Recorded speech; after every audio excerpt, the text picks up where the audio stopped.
Good afternoon. Welcome back. Come on in, settle down. This is our Clubhouse confidential panel here, which I understand took place without my presence last year. I just went ahead and did it. I couldn't get out here, so I'm glad to be out here. Thanks to Vince. He started pushing early, and my thanks to MLB Network, who enabled me to come out here and just soak all of this in and take some great information back home to Secaucus and our network. So my pleasure to be here. Let me introduce our panelists. And again, when we started Clubhouse Confidential a year ago, I just wanted to round up the smartest baseball people I could and let people see them, whoever they were. And my first picks were the people you're looking at right here, and there have been a few others, but basically just trying to get the best baseball minds out there, the best baseball writers. And it's a satisfying show to do, mainly because we've gotten kind of used to it now that we just have this level of a guest on the show on a regular basis. So I'll introduce them right now. First up here now with SB Nation, but a long history on ESPN.com and his work with Bill James himself. Ladies and gentlemen, Rob Neyer.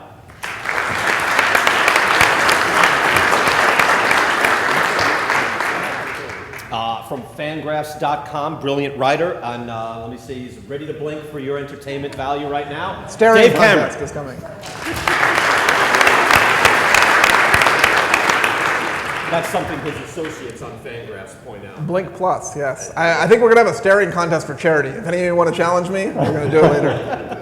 And you know him, of course, as the president of SABR, our host here today, and also the author of Diamond Dollars, Vince Gennaro.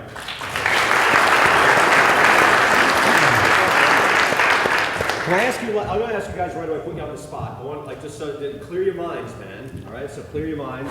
I'll get the synapses firing right away. And I did this when, on the unfortunate passing of Stan Musial, wondering, wow, if you could have a career, you know, if you're a general manager, team president, you could have the career of any player in history.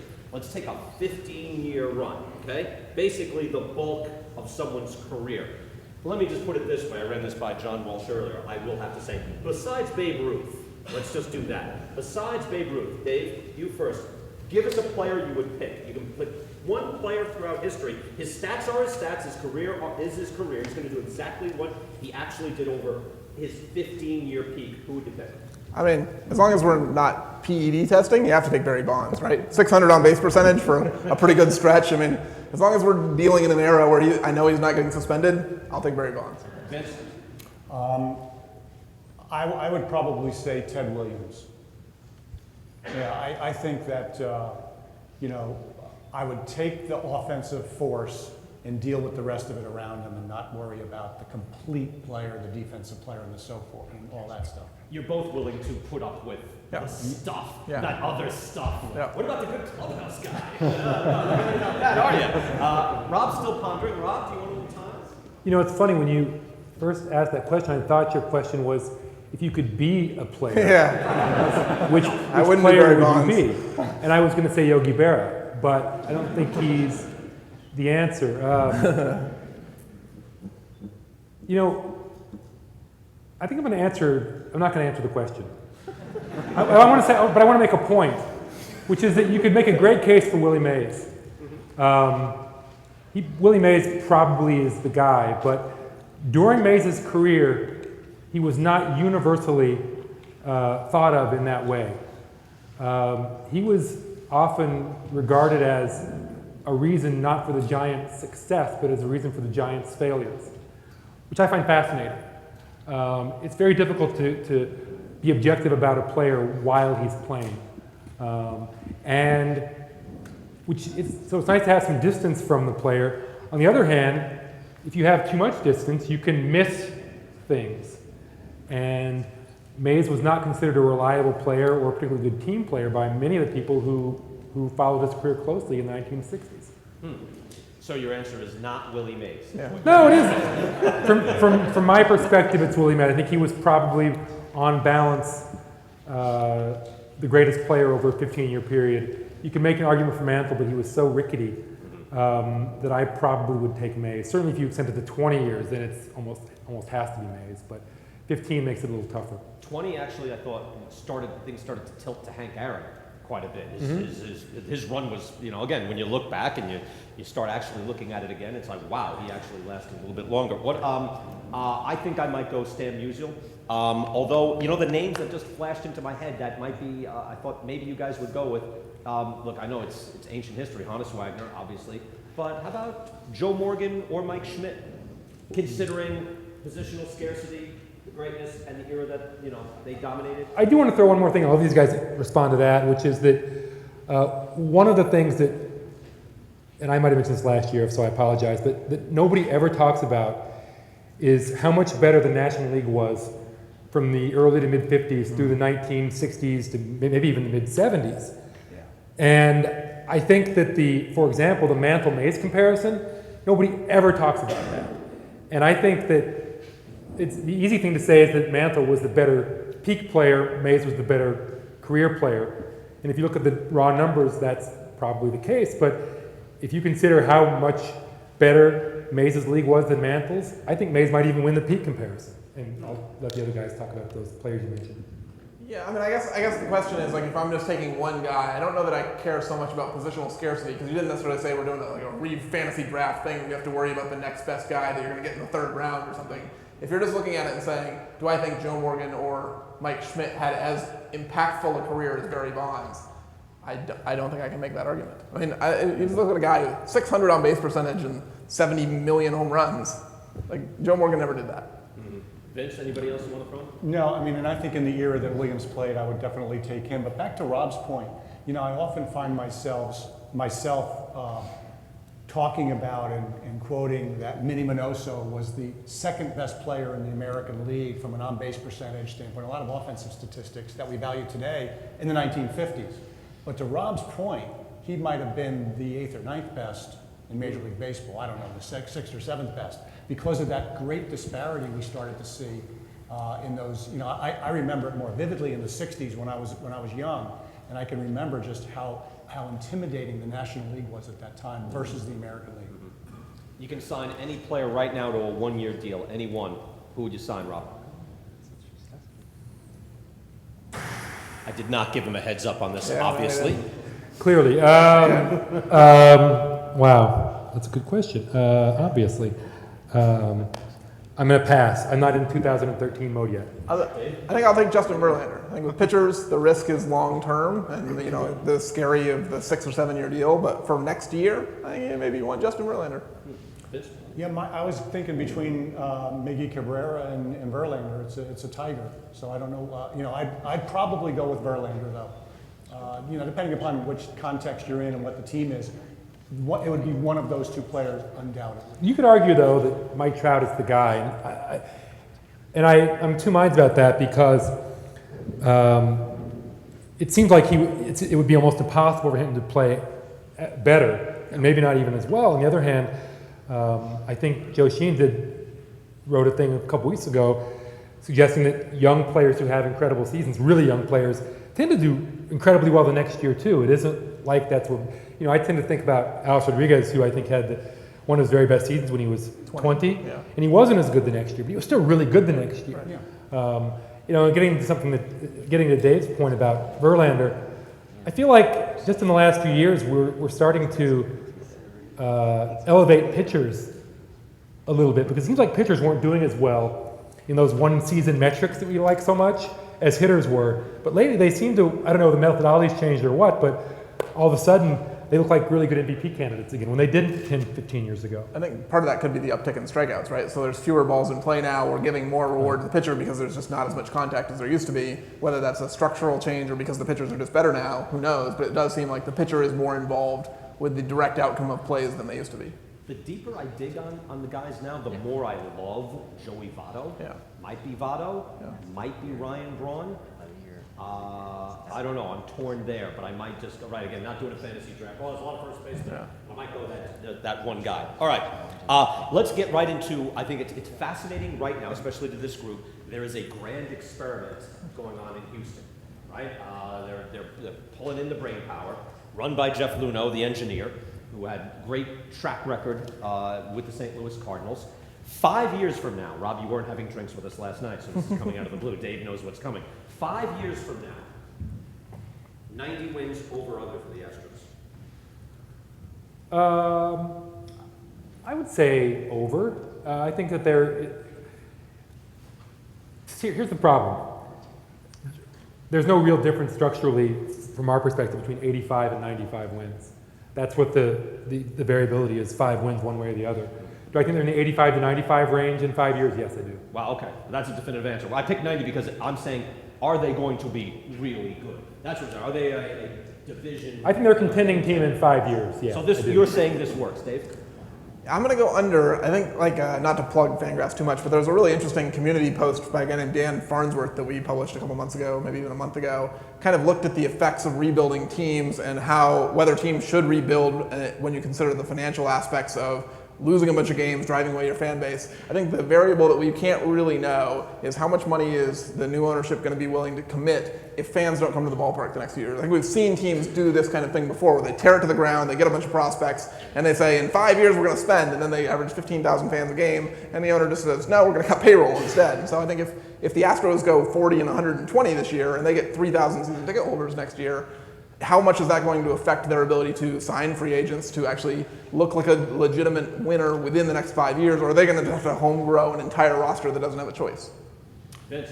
I'm definitely with Dave on the under, and I think it's even if they sustain the course and didn't bail and go sort of a half route where we're going to retool, but no, now we have to build this fan base back up quickly, so we better divert ourselves and buy some free agents. Even if they stayed the course, when you look at the Angels, you look at Texas, you look at the resourcefulness of the A's.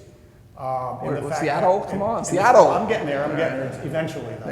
And the fact that, Seattle has to be on the uptick by then, right? I mean, you would think, eventually. No, in all seriousness, though, I just think the division is such that it doesn't lend itself to that. If somebody else vacated the NL Central and they stayed, I'd probably go over in your question, but not with them coming to the AL West.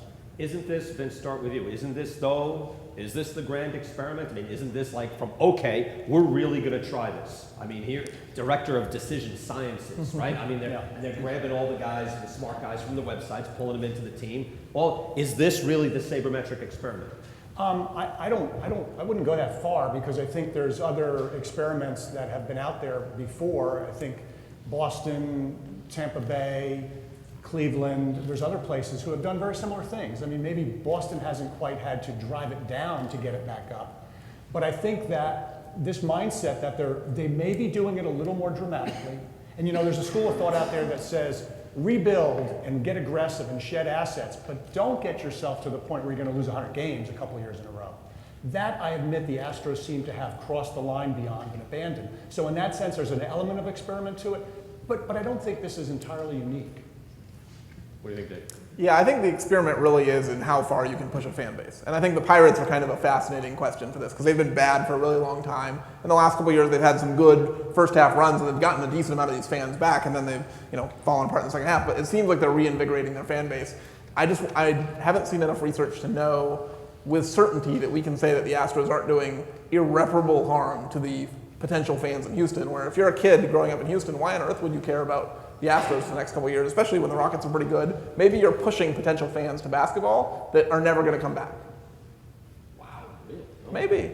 I don't know. Maybe. I think it's worth thinking about. Well, I think that the one difference between the Astros and some of the other clubs that we just talked about is that Houston's a big market. I think it's in the top 6 or 7 population-wise, the metropolitan area, and so that gives them they have a better shot at spending real money if it comes to that, which is, for example, the Rays and the Indians just don't really have. But the Astros, they should be able to support a big payroll when the talent's there. Next topic, Mike Trout. What should the Angels have done salary-wise just this year? Not Vince's case study with all you guys doing your whole thing. Just this year. Like, say you're not signing, you're not doing an extension. Just this year. What do you think the right move would be? Well, they've already made the move, right? Yes. 5-10? 5-10, Yeah. 20 over. They had to do it.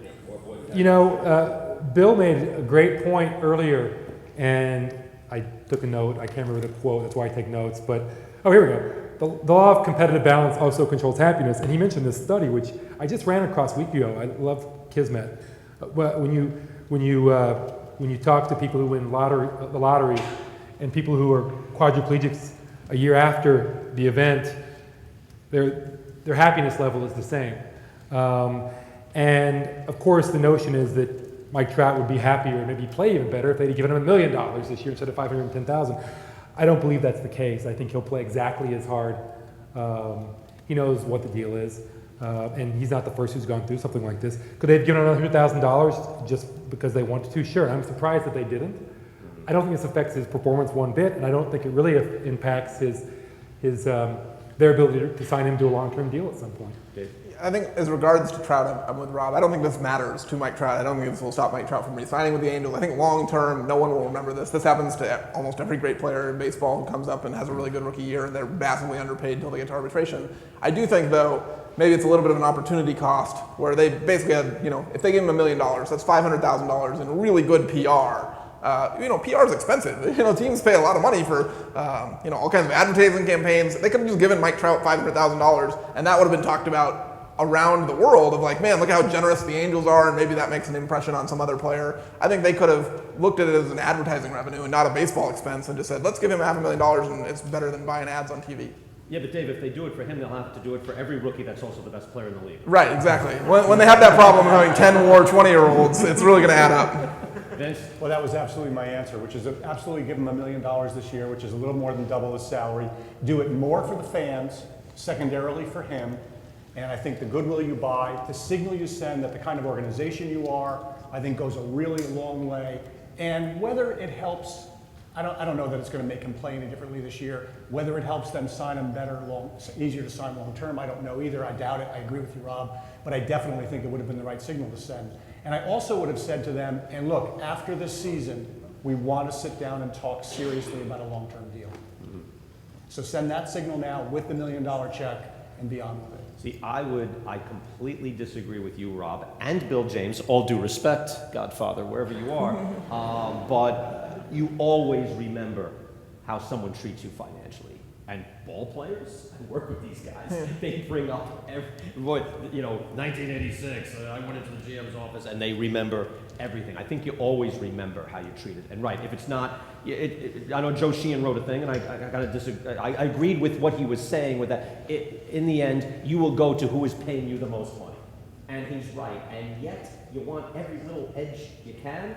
And I think he'd always remember that, he doesn't have to worry, or his dad doesn't have to worry about paying bills this year. I think he'd always remember that. I don't know. We'll see. It'll be an expensive thing either way. The Great Grit Experiment in Arizona. What are your thoughts on that, Rob? Well, I mean, I've tried to become more humble over the years. I've been doing basically what I do now since 1996, and I was more arrogant then than I am now. I'm still arrogant, I'm sure, but you don't want to just dismiss things out of hand. The funny thing is that if they win, people will say, oh, look, it worked, they were right, it's all about chemistry and grittiness. But as these guys will probably attest, they got, all the players that they got were really good. Yeah. They didn't get worse, numbers-wise. Right. And yeah, you like to have a guy like Trevor Bauer. You know how many starting pitchers they have who are good enough to start for anybody? Like 8 or 9. Yeah, that are better than Trevor Bauer. So they really, they're not less talented now than they were. So they have this great advantage where if they win, they can say, look how smart we are, grit works, but it might just be the talent works. I wouldn't try to do what they did without the talent that they brought along with it. Mm-hmm. Yeah, I think I see this as like two kind of differing questions. So like one, I think they're getting a lot of flack from the sabermetric community for the kinds of like grinded out ball players that they're bringing in, which I think is a little bit unfortunate. Like it seems to me that it's almost cool now on Twitter to make fun of players who hustle, when hustle is inherently not a bad thing. I mean, I think we've associated the Willie Bloomquists of the world as guys who get all this credit for hustling and they're terrible. But if a guy is good and hustles, that's great. That's the best of both worlds. Like we shouldn't not like players who hustle. To me, that's like why. Now we're becoming the annoying stat heads that the cliche is, you don't like the game, you don't watch the game, you're annoyed that the guy stole second base. To me, I think the other issue here is that there's a little bit of a roster construction philosophy. So stat heads seem to fall into more of a stars and scrubs alignment belief, I believe, than kind of more of the collection of average players. We really like superstars. We think that there's a extra ability. If you can get that 6-win guy instead of having 2 3-win guys, that's more valuable. People are always arguing for non-linear evaluation of wins. I think people really like the idea of having 5 great players and then just going and getting a bunch of 4A guys who can fill out around them, and that's a better way to build a roster. I'm not sure that's true, to be honest with you. I think I look at what the A's did last year, kind of look at the way the salary scale in baseball works right now, and I'm not so sure that it's not better to do what Arizona's doing and saying, you know what, the perception of Justin Upton is that he's amazing. But in reality, Justin Upton is not that much better than Martin Prado, and his skill set's not going to get paid as much. So I'm going to get 4 years of Martin Prado for $40 million and a bunch of other stuff rather than 3 years of Justin Upton at $39 million. That trade they've gotten a lot of crap for. I think that trade made them better. I like that trade for Arizona, and so I think I think some of the pushback is against the idea of trading away stars for guys who are perceived to not be as much of impact players. When I'm not sure you can't win without an impact player as long as you have 25 guys who are pretty good. I would just say that when you're trading a player like Upton, you're doing it in a context, and the context is it wasn't going to work there. So it doesn't matter how good he was or his talents were, because I think they had reached an impasse where it just wasn't going to work. You could say the same thing about Bauer. The other thing I would say, though, is that I think the analytic community probably gives, and maybe Dave was getting at this, a little less attention to the 23rd, 24th, 25th guys on the roster, who, as I'm talking to more people in the game, I'm realizing the emphasis and the value they put on the guys who get 175 plate appearances a year, but also play the 8th and 9th inning a lot. And it's just not something that's on our radar screen as much. And I think that's an important aspect. And I think teams like the D-backs are really focusing on that. Here's another topic that I think is right to the heart of what we're doing here and the people that are here. The Blue Jays. I hear this a lot from people who are not in the analytics community. You can't just throw a bunch of guys together and have them gel. 97 Marlins. All right. Yeah. Easy, Rob. End of the discussion. I'm just setting you up, Rob. That was the liver shot that he just shot. I had been brought up, and I was just having a call with John Walsh at ESPN, and I said, everyone said that about the Celtics. You can't just throw 3 All-Stars together and, well, no, actually you can. So, are the Toronto Blue Jays a super team now with what they added, or will all these guys being new with each other not somehow be able to, I can't even spit this out, be able to play and excel with each other wearing the same uniform? Well, I think a lot of that comes down to, the GM has to think about chemistry. Bill talked about that. You want your manager to get the guys on the same page. Do I think the Blue Jays are a super team? They have the potential, but Mark Burley's coming to the American League, a tougher division than he was in last year. Josh Johnson can't stay healthy. I mean, they could have a great rotation. They could just have a pretty good rotation. And they might win 85 games as opposed to 95 or 100. I'm not as worried about their chemistry as I am about their injuries. Yeah, I mean, I think when I look at it, I don't see a lot of evidence that if you put a bunch of good players together, they all underperform if they haven't been friends for a long time. I know Russell Carlton just did an interesting piece kind of on how guys perform if they're returning versus if they're new. And I think that maybe there's something to the idea of chemistry that we can quantify that we haven't done yet. And I'm certainly not one to dismiss it and say it doesn't matter at all. But I guess I don't see too many examples where people point to last year's Marlins. Last year's Marlins were bad because the 20 guys they put around the guys they traded away were terrible. I mean, I think we can look at the last year's Marlins and say, Reyes was pretty good, Burley was pretty good, Giancarlo Stanton was pretty good, and their 4th best player was Greg Dobbs. This is why the Marlins lost. The Marlins blew up the part of the team that was useful and could win, and they kept the guys who were less useful and less good at winning. I think as long as you have enough talent there, I don't know that I've seen a lot of evidence of players performing well or enough players coming together and not performing up to expectations because they all happen to have changed teams at the same time. I will say this, had a good conversation with Don Mattingly. I was calling a Dodgers game late in the season, and he just put it very matter-of-factly, and it made perfect sense. And he was saying, and it was an off-camera conversation, but he said, it's just weird. At the beginning of the season we had these guys, now we have all these other guys. And he said, I'm not saying it's bad and that it shouldn't work, but it's just, strange. He goes, I walked by Josh Beckett, and he goes, hey, and he introduced himself. We just hadn't really had much of a conversation yet. And it's weird. Yeah, he's on my team, but I don't really interact with him too much, and I don't even know what he's about. He doesn't know what I'm about, and it's just weird. And I understood what he was saying. Yeah, so I'm not dismissing it outright either. And yet, by and large, why can't, if they all just excel, why can't they be great? But I acknowledge that, yeah, it must be strange within, when you have a huge influx of new players, no one quite knows for what, better or worse, you would call your identity. Go ahead, Vince. Back to Bill's point earlier when he spoke, this is the hardest thing, one of the hardest things for us sitting on the outside to see. So I'm with Dave. I don't want to discount it. It's hard to sit here and fully internalize it and appreciate it, though. I do think, though, to Rob's point, I think the bigger issue with with the Jays, are their injury risks this year. With Reyes playing up there, on turf, and Josh Johnson and Burley making transition. I've never been a huge Burley fan in the first place, but making the transition to the tough AL East, I think they've got their work cut out for them. Can I make one point about Mark Burley? The guy's been in the AL for a really long time. He spent 1 year in the NL, and now we're all worried about how he's going to pitch in the AL. He pitched in Chicago, right? This is the White Sox. I don't know. Mark Burley's underrated. He'll probably be healthy. Yeah. That's one thing. Right. He's going to throw 220 league average innings like he's done every year since the beginning of time. Vince, start with you. Team with the most wins this year at the end of the season, regular season. Team with the most wins at the end of the regular season. I think compliments of the Houston Astros. They will come out of the AL West because they play 19 times against the Astros. And despite the rest of the division being somewhat balanced, I'm going to go with the Angels. Ooh. Huh. Okay. Wow. I feel like the guy picking basketball teams, and the guy next to me didn't take LeBron first. So I'm going to take the Washington Nationals because I can't believe he didn't say them.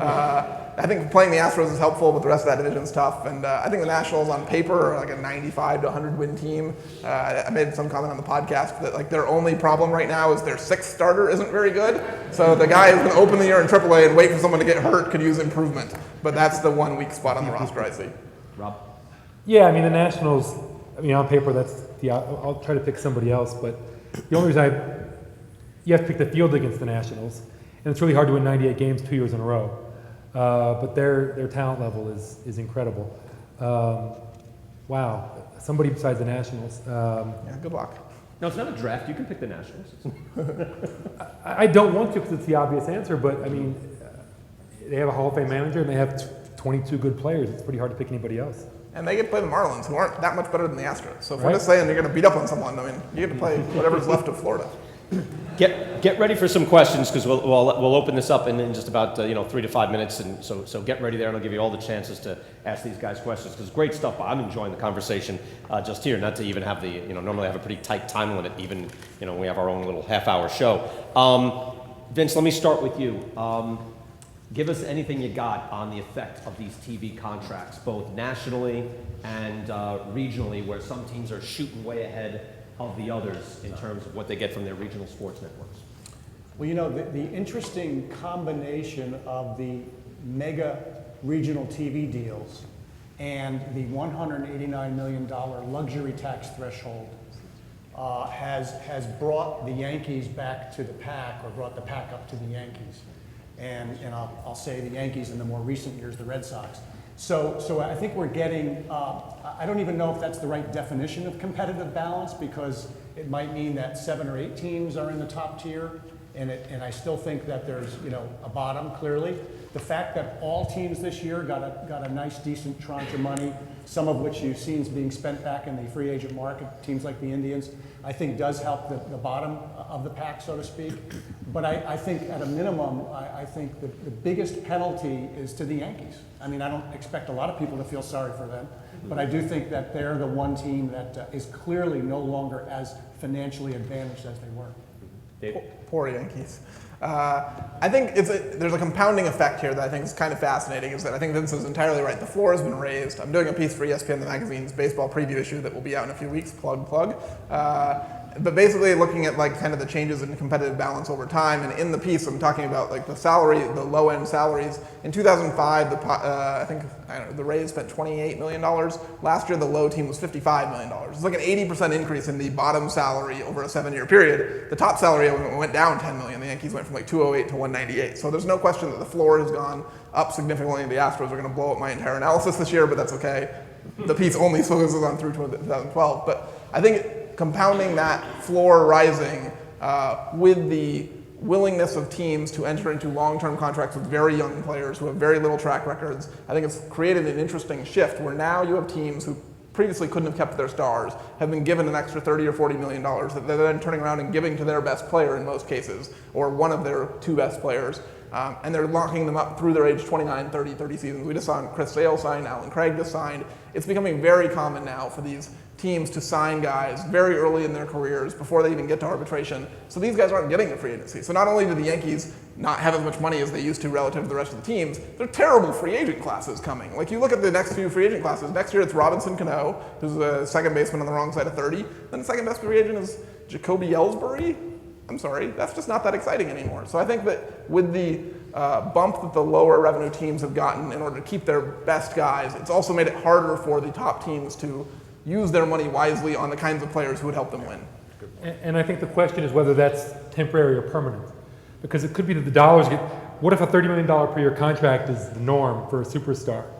Then a 24-year might say, you know what, I'm just not going to do it. I'm not going to sign with this long-term deal. I'm going to wait until the Yankees or whoever can pay me. One thing we know that players are going to make a lot more money, I think, 5 years, 10 years from now than they are now because of these TV deals. One thing we don't know is how many teams will be like the Dodgers and blow past the luxury tax marker, because those are individual owners, and there aren't many of them, who are going to make that decision. And it might be 2 teams, it might be 15 teams. Until we have a better idea for that, we're not going to know what the salary structure is going to look like. I do think that baseball will adjust and probably wind up sharing more revenue. That's sort of been the trend for decades now. Right now, it's, I think, 34% of local revenues are shared, not including the luxury tax. And I remember years ago suggesting or stealing the suggestion that it should be 50%. Even Steven, just like in football, sort of. Maybe we'll get to 40% 5 years from now. I don't know. Baseball will react to the level of revenues and the contracts, but it's hard to say what that's going to look like. I don't think you can even look 5 years from now and have a good idea for what we're going to see. How good are the Dodgers? Right, this year.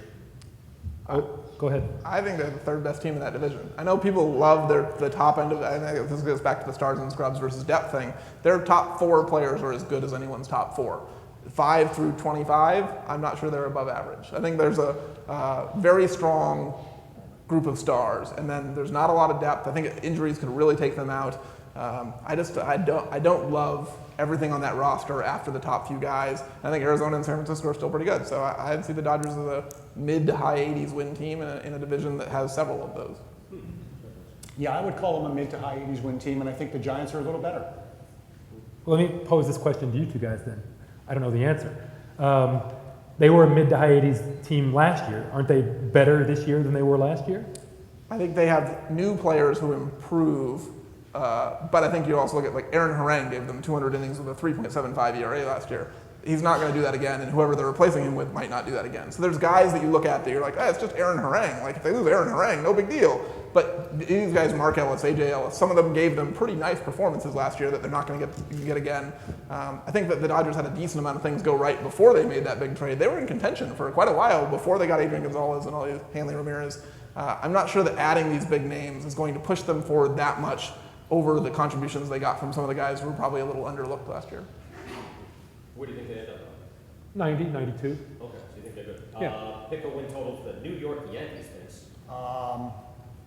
Given what we know with Sharon now, the latest. With apologies to the Yankees in the audience. 81. Don't forget they're in the same division as the Tampa Bay Rays. Come on, let's understand that. I'm just saying. The president of the Sabres said the Yankees won it. Yeah, I mean, assuming that they haven't had 6 more people get hurt today that I haven't yet heard of, I'm going to go with 85, but with some upside. Excuse me, it's like you gave me 4 more wins? Yeah, well, no. I think I'm going to say it's 85, but I think there's a tipping point where if they're playing 550 ball in July, I wouldn't be surprised if they go trade for every single player that's available. They trade for the entire Cubs roster, and all of a sudden they're starting Matt Garza, and all of a sudden it's like, oh, why did we ever doubt the Yankees? I just wouldn't put that past a Steinbrenner. How about you, Rob? I think mid 86, 80. I mean, I'm basically with Dave. It's been sort of fun sport for a long time to predict the downfall of the Yankees, usually because they're too old, and of course they are too old in a way. But and everybody always talks about 1965, right? When they went from winning the pennant to I think they finished 6th in 65, and then I think in last place or 9th the next year. But nobody had any inkling at all it was going to happen in 65, and in fact, a lot of bad things had to happen. They were actually better than their record in 65. I think the only way they win 81 games this year is if a lot of things go wrong. More injuries than we would even guess, maybe underperform their run differential a little bit. Things will have to break badly for the Yankees to not win mid-80s. Yeah, it just seems like when Teixeira is hurt, he's out for a while, Granderson's out for a while, you reach a tipping point, right? At a certain point where it's like, whoa, you were at least expecting possibility of bounce backs from those guys. Vince, I don't think you're out of line. I think 500 is possible now with where they are, and they've shown an unwillingness to spend to get under the 189. But I don't think there's a baseball tipping point unless you lose Barry Bonds on opening day. The tipping point is when you realize that you're not good enough to win, and you tank the rest of the season. Right. Yeah, that's a tipping point. And the Yankees probably, unless they're 10 games out on July 1st, they're not going to tank. That would be so much fun. The Yankees as sellers in July. Please, God, let this happen. I want Derek Jeter and Robinson Cano trade rumors. This would be fantastic. All right, let's open it up. Our panelists here, it's Gennaro, Dave Cameron, Rob Neyer, ready for your questions. Who has a question? Sir. Any hope for the Mets? Sure. I actually argued before they traded R.A. Dickey that they weren't that far from contention, because I think you look at that pitching staff, especially when they had Dickey, it's pretty good. I mean, especially Zach Wheeler and Matt Harvey, there's some really good young arms. I like John Neese as a potential breakout guy. I think their pitching staff, their rotation specifically, the bullpen's not great. The rotation, I think, is one of the better ones in the National League. And, I think as teams like the A's and Orioles showed, it's not that hard to go from lousy players to okay players if you can make some smart moves, pick up some guys at the end of spring training on waivers or whatever, piece together some holes and say, I've now got an average player here instead of a total dreck. And with that pitching staff, I wouldn't be shocked if they finished 500. Yeah. Last year, we saw Evan Longoria go down with Tampa Bay Rays and saw how much that meant to the team. And then you made your argument with Triple Crown and seeing Miguel Cabrera being as important as he was for that playoff push. Wait, I made no, just we're talking about the MVP, but my question has to do with what player do you think means the most to their organization if they were hurt? Not saying that they are right now. What's like the most irreplaceable player for any team? Yeah, as far as wins and making a playoff push. What do you think? Like I thought I was probably saying that about Longoria last year because of the one thing they lacked was just sheer power, and obviously at third base. I thought that was one of the more irreplaceable parts in the game. I thought Longoria was what could have been that guy. Where you're looking for a great player on a team that figures to be in a close race. So, for example, the Nationals could probably win without Bryce Harper or really anybody. I would say the Angels are a third-place team without Trout. Yeah. And they're probably going to be in a really close race, at least for first. Really? Even though they have a great defensive, this devil's advocate, they have a great defensive center fielder already. They've got a lot of power in the middle, even with the declining Walls and Hamilton. I mean, there's a lot there. Right? If he's out, he takes his place in the outfield. Trumbo. He's already playing every day. Yeah, well, then you get a DH. Then you're looking at Vernon Wells playing all the time. Vernon Wells is awesome. He makes $20 million a year.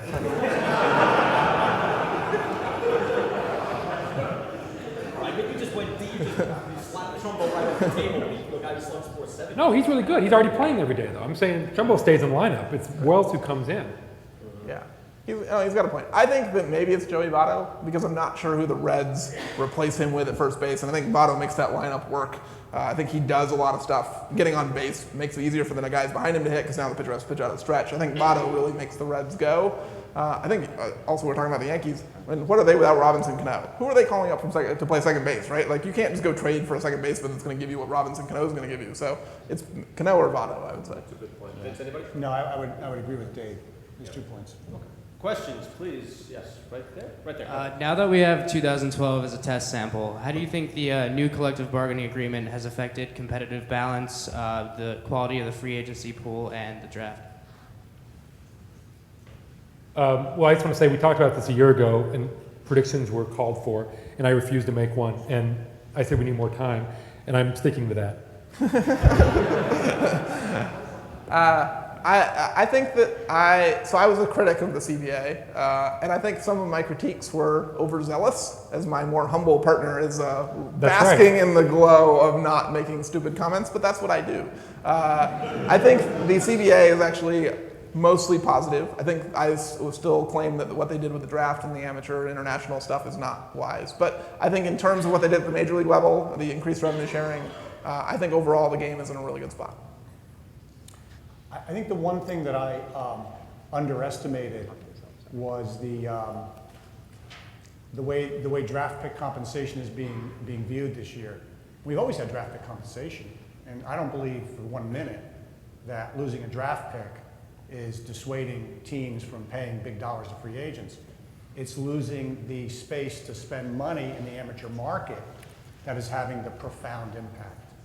And I didn't really anticipate that, but the fact that you lose your number 14 pick, but you also lose $1.5 million or whatever the number is to spend in the amateur sourcing market next year, that is having a profound impact. Teams are very unwilling to give that up, and it's really impacting the salaries of players like, I think like a Kyle Loesch.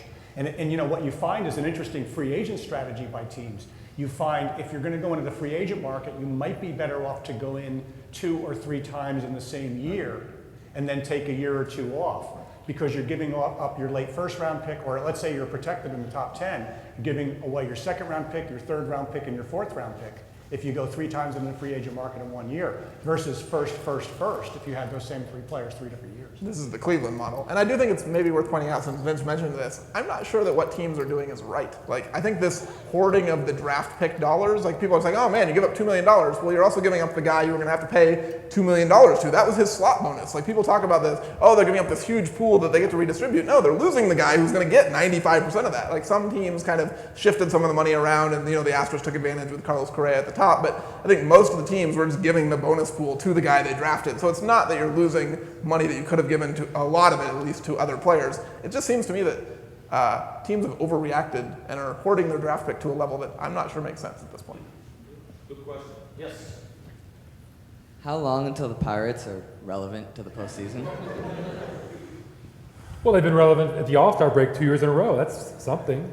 Yeah.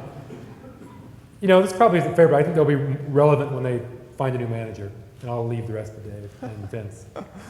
I think that they're okay. Actually, I like the Russell Martin signing. I think that was a nice little move. Andrew McCutchen is great. I think there's things in place that the Pirates are heading the right way. They've got smart people there.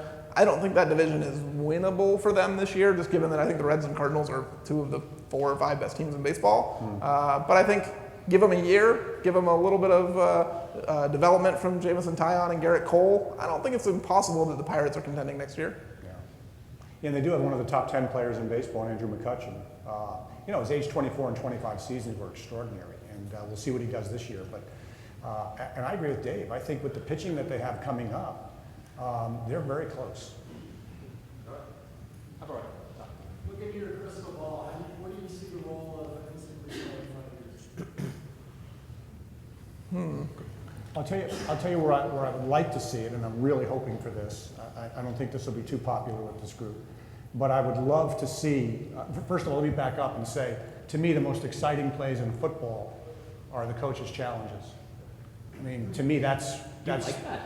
I hate those. Riveting. Those are the worst. And I think, and I hope that we will see in baseball managers having 1 to 2, let's call it 1 challenge per game. And if they get the challenge right, then they have to get the chance to invoke it again. There's going to be certain things that are not, a lot of things that are not eligible to be replayed. But that's where I would hope it would go. I hope for the exact opposite. No, I think that we're never going to see it as balls and strikes. I mean, I think we're a really super long way away from that. But I think like the fair foul thing is just an obvious thing. Like we have camera technology, we can put a chip in the line. Like why we're getting fair foul calls wrong is silly. Getting home run calls is silly. I think the play at first base is something that we just shouldn't get wrong. Like, you know, we can do some kind of technological thing in the bag where it records the actual time the guy's foot hits the base and it lights up green, and then the umpire just sees this like neon green color and he can make a better call. I mean, I think there's things we can do that will improve those obvious ones, but I think the ball strike thing is here for a long time. Yeah, I agree with that. And the details on a lot of the calls, it's really difficult to figure out a system that works for every situation. I do think that there was a play last year, and it comes up every so often, every few months probably. There was a play at first base, a routine play, and the first baseman's foot. Todd Hilton, yes. Was that one? He was like 7 feet off the base. Right, and the umpire called the runner out. Yeah, that's amazing. And I believe that somehow in 5 years that won't happen. I'm not sure how it's going to work exactly, but I just don't see that play still existing 5 years from now. When that play happened, I tweeted out a link to it, and we had stored the image on the FanGraphs thing. It was like Hilton's foot and the base circled, and it was like our largest traffic spike ever. Like people loved this image of Todd Hilton like standing at second base and the guy getting called out. Yeah, and you know what? You know, the easier it is to get that out, the harder it is for baseball and baseball fans to tolerate it. 100 years ago or 50 years ago, No one would have seen it. no one would have seen it. A regular season game, a play like that, there would have been no photo. It wouldn't have been mentioned anywhere. Yeah. So you could get away with anything when you were umpiring. In fact, you have stories of umpires saying, "Oh, I just did this because I thought it'd be fun. I made this bad call as a makeup call." You can't do those things anymore, and it's because of instant replay, but also because of the internet, and that's only going to get, you know, the thing that Dave can do, it's going to be easier and easier to do those things, and the easier it is for people to see it, the harder it will be for baseball to tolerate it. Absolutely. I just know watching, doing MLB tonight, we watch a ton of games and you're seeing it in real time. There's so many calls where you say, oh yeah, no, he's definitely out. Oh, watch again. Oh wait, I'm not so sure. Oh wait, and where you point out, you say, oh, you think replay's going to fix this? Here's one little play in Milwaukee on a Thursday night. It's not fixing that. So I know everybody that's calling for it, clamoring for it now, like Jason Stark and Tim Kirkland for years have been on me, said, come on, it's time. And I'm thinking, I'm like a stick in the mud, but I always see the plays that, no, it doesn't make this better. And I disagree with this. I think football has become this game within the game, and maybe once a week we can accept just how long those delays are while they're looking, and it's this nonsense that the ground calls the fumble that is needed. It's, you know, it's like, it's painful. And I would say the less baseball emulates other sports, the better off baseball is. But that's just my own personal. I don't really. I could be very wrong on that, and I'm willing to be, but I'm watching it day by day. I don't see it getting better with more replay. Next question, right there. Given how Italy and Dutch have performed recently, they just mercy ruled Canada. How would you change? And Dave, you wrote about this recently, the WBC. And will it just be a showcase for the league, or is this actually something like we see in Japan, where there's 45,000 people this morning, but then there's 83 people at Cuba versus Netherlands? Like, is this a showcase, or how would you improve World Baseball Classic? Yeah, I love the idea of the WBC, and I think Major League Baseball needs to turn this thing into a showcase. I think the idea of it is great. I think it's too long. I mean, this is the thing that I can't get over. It's 2.5 weeks. Most of these games don't matter. There's a reason there's 80 people at China versus Cuba in Taiwan. Like, no one cares about that game except for the 83 scouts who flew to watch the game. I think in general, if we just had some kind of condensed single site, turn it into a real event where you can fly to San Francisco in the middle of March. Instead of going to spring training and watching Cactus League games that don't matter, you can go watch all these teams play single elimination. You can go to one city, get a hotel, go to 10 games in 7 days. How many of us wouldn't love to do that? Go spend a week in San Francisco and watch insanely competitive baseball for a week? That'd be great. You know, to take that idea, and the one that I've always favored, which is a blend of this idea, is to essentially abandon the All-Star game. Yeah. Create an All-Star week. Yeah. So it's a week vacation for the players who are not in this classic, and then stage a World Baseball Classic at one site for the entire week. You still have Fan Fest. You compress it, and I realize it's not the same thing, and it doesn't showcase the game internationally in the same way. Although you could have the international teams ladder in, or you wouldn't be able to have the U.S. domestic players playing in Japan laddering in, so to speak. But I just think it's better as a self-contained situation, All-Star Week. Interesting. Rob? I'm reminded of something Bill James wrote a number of years ago about the All-Star game and the controversy over who should be in it and how the voting should go, all that stuff. And Bill asked a very fundamental question, which is, who is the All-Star game for? And you can't really figure out the answer to those other questions until you figure out who it's really for. And I think it's the WBC. I think one of the things we have to remember is it's not really for us. It's for all the fans in the other countries that MLB is trying to market to. Why is the rules are set up so that people in Korea feel like they have a shot at least their moment of glory, right? And various other countries. And I think that it probably is smart not to chase after the U.S. fans, because I don't think we're ever going to go all hog for it, no matter what they do. Yeah, that's a big jump. I know carving out a week, midweek, and you're going to get real resistance losing the All-Star game. And usually it's like, I'm all about innovation, and then you got to innovate, but that'd be a real loss. Wouldn't it, Vince? If you don't have an All-Star game, I don't know how you feel that. You don't care, Dave? I don't really like the All-Star game. I pitched this idea 4 years ago when they first did the World Baseball Classic, or the second time around, of like replacing it with putting the WBC in instead of the All-Star game. And I think someone made a really good point, is that's a lot of money lost. Like Major League Baseball is never going to eliminate a jewel event that creates a ton of revenue, especially when they have two, right? Now they have the WBC and the All-Star game. Why are they ever going to pick one over the other when they can have both? Well, too, if you take a week off for the WBC in the middle of the season, you're not only disrupting the Major League season, you're disrupting the Japanese season, you're disrupting the minor league seasons. All the players, there are a lot of minor league players who are on these teams. Right. They're leaving their minor league teams and disrupting their development. And so I think not that you couldn't do it, but a lot of GMs sure would hate it. Mm-hmm. How much longer and what's it going to take for Kyle Loesch to sign? Kyle Loesch. Loesch, sorry. Well, I love it when I read someplace that teams aren't interested in Kyle Loesch. Every team would love to have Kyle Loesch.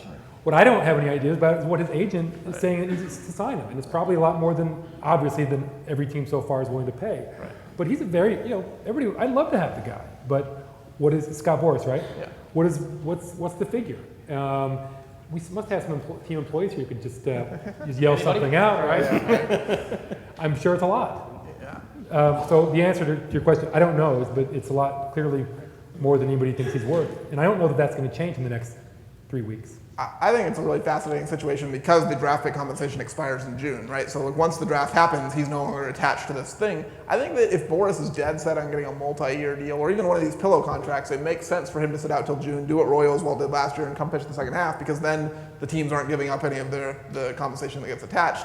I also think I would just love to see some team do this, like the Padres or some team that needs a starting pitcher and has a huge pitcher's park, is sign him to a contract and, don't put this in the contract because I don't think the commissioner would like it, but tell him that you promise you will trade him in July. And then next year draft pick compensation will not be attached because he got traded and there's a loophole in the rules, and you give him a must-trade clause instead of a no-trade clause. And next year he gets to be a free agent, totally scot-free, and he can sign for whatever he wants. But he also gets to pitch the whole season and basically gets to treat Petco Park as his spring training, get to pitch in a pitcher's park for 2 months, and then they get prospects for him.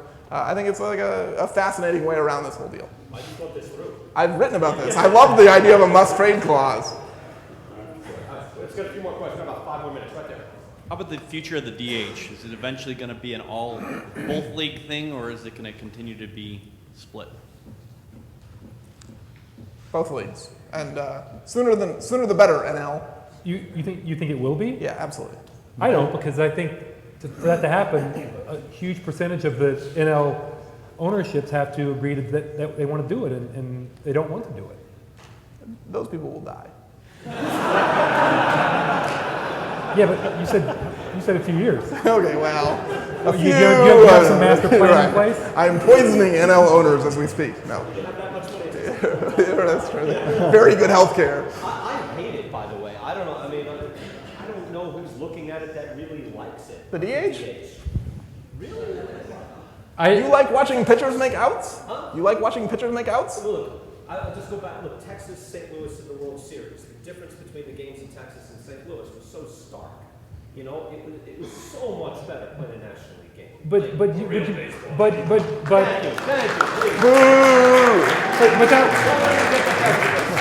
that word you used was the key word. They were different. That's what makes it interesting. So you like the way it is now? I like that the two leagues are different. But I think if you do all DH, now you've really lost baseball. Vince, help me out here. That's real baseball. Don't help him. Bill, Don't help him. It's real baseball, right? I'm a fan of the DH. I mean, Yeah. You like the DH? I've always Bill, liked what are your thoughts on that? What happened to have Bill James? Right. Bill, what do you think of that? I think we accidentally stumbled onto something good. We get to see the game with it without it, and a lot of people like it. Keep it split. Yeah, I'm going to keep it split. The one thing that they do wrong I'm fine is with that they use the DH in the American League Park. They should Yes, flip they it. should flip it, absolutely. And that's we've been saying that for years and years, and Yeah. I don't know why they haven't done it yet. Yeah. Well, you have, if you could go to the park and you're an American League fan and you get to watch no DH games in your home park, that's kind of new and fun. Like if you're going to have it flipped this way, you should flip it the other way. Let's get another question or two right there. Going back to the World Classic, what do you guys think of having it after the World Series? That way we have an all-star game, but if we're not moved up to the international leagues as much. And you're already shutting down pitchers because of innings concerns. I think you wouldn't have it. I don't know any pitcher that would pitch in November, especially if their team went to the playoffs. Like, I mean, if you're hosting this thing after they've thrown 270 innings, you're basically going to be using the guy who's has no health concerns for the future and is ready to retire. I mean, I just don't think you'd get a whole lot of pitching talent if you did it then. You know, it's interesting though because a lot of pitchers to this day, but even more so in the old days, would pitch winter ball down in the Caribbean, and it's basically the same thing. I think a lot of players would not want to lose their November vacation, though. I mean, the off season is shorter than it's ever been, and I think too many of the best players probably wouldn't want to give that up. Didn't they have to stop players from barnstorming back in the day? Like they only let them barnstorm through October and they stopped them. That's when they needed the cash, right? Right. Then they go barnstorming there. I think whenever you use that in the olden days thing, you also have to like qualify that in the olden days, careers ended at like 28. So. People died. Yeah, right, exactly. It's morbid. I'm ending careers and killing people. Another question right there. Yeah, it's kind of a segue. You guys led me to this. Spring training here, enjoy it. Is spring training a little bit too long? Why not expand the rosters to 40 at the beginning of the season and shorten spring training? Well, you know, as you probably know, rosters used to be larger in April. They had something called Cut Down Day, which is, I think, they changed it. It was around April 30 or May 15, I think. And you could carry as many guys as you wanted until that date. It was sort of, in a way, an extended spring training for a lot of guys. Most players say, I think spring training is longer than it needs to be. But it's shorter than is it shorter or longer than it was 10, 20 years ago? This year's longer because of the WBC. Most years aren't this long. I know the cities who paid for the new ballparks wouldn't be real thrilled if they shortened it. I think, oh, good. Well, that was good. Go ahead. I think I like the idea of if we're going to do 40-man rosters at some point during the season, I like April better than September. I think 40-man rosters in September is weird. I think you should just push back the minor league season. It can start a little later when it actually gets warm and anyone wants to go to a minor league game when it's 35 degrees in April. No one wants to do that. So I would rather have the minor league season start where you could maybe the Rangers get to carry Jerks and Profar for a month. If they're not sure if he's ready, let's give him 30 days to figure it out. And then if he's not ready, then they can send him to the minors and they can play May through September. But I think I'd rather just play 25 all year. I'm not sure why we ever had expanded rosters in a regular season game. Let's do one more question. We're at 5 o'clock. Right here. Following up on this fellow's question about the DH, they have gotten rid of they have the DH. There's interleague play. There's daily interleague play. The season doesn't start in Cincinnati anymore. What's the next baseball tradition that they're going to throw into the toilet? Wow, quite a question. The Yankees winning every year? That's a good one. It's a good question. Rob, you're the baseball tradition guy. Be on the spot.